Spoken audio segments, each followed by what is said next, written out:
Good day, and welcome to Yikes, I've Inherited a System, Now What? This presentation is designed to acclimate a user to an existing Student Manager database.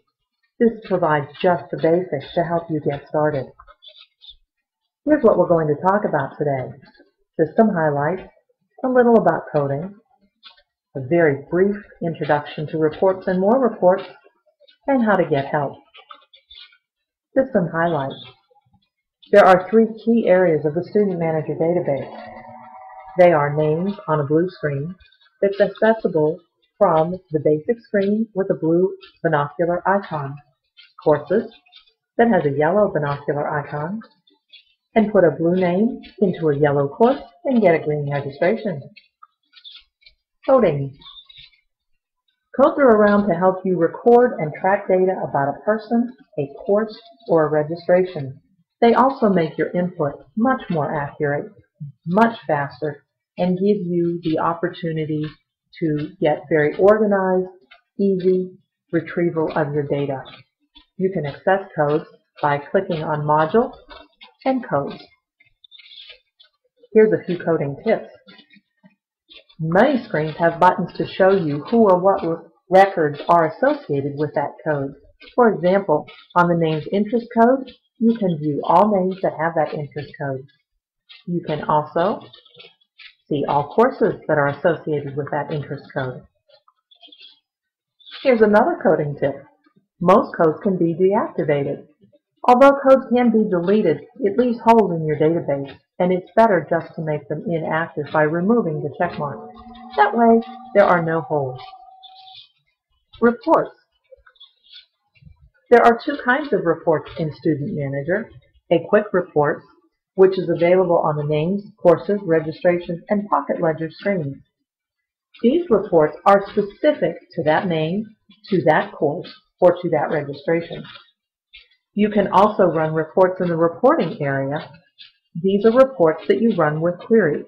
They're more flexible, but they also can be a little more tedious to run. Since you have inherited this system, it's nice to be able to find out exactly what your users are already in use with, what they're using.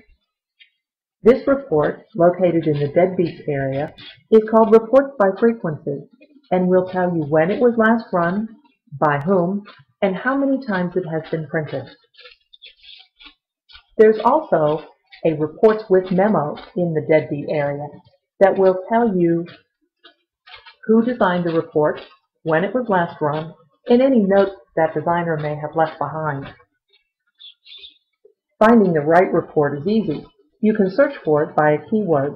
Use a field that may appear on the report, a keyword that might be on the report, or a word that may be in the title of that report.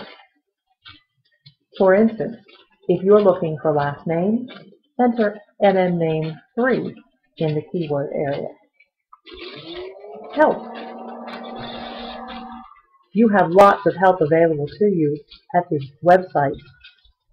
The website has links to Student Manager Online Help, the webinar archives, technical support, and of course about our annual conference. Remember that for every topic we've discussed today, there is at least one webinar on the webinar archive page. You also have your own tech. When should you call your tech?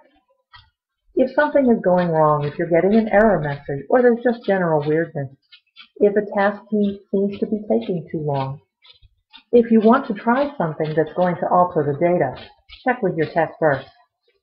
And if you just think, for heaven's sakes, there ought to be a better way.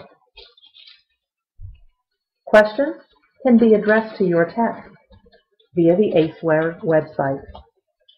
I thank you for listening today and hope that this helped in some way, shape, or form. Thanks. Bye-bye.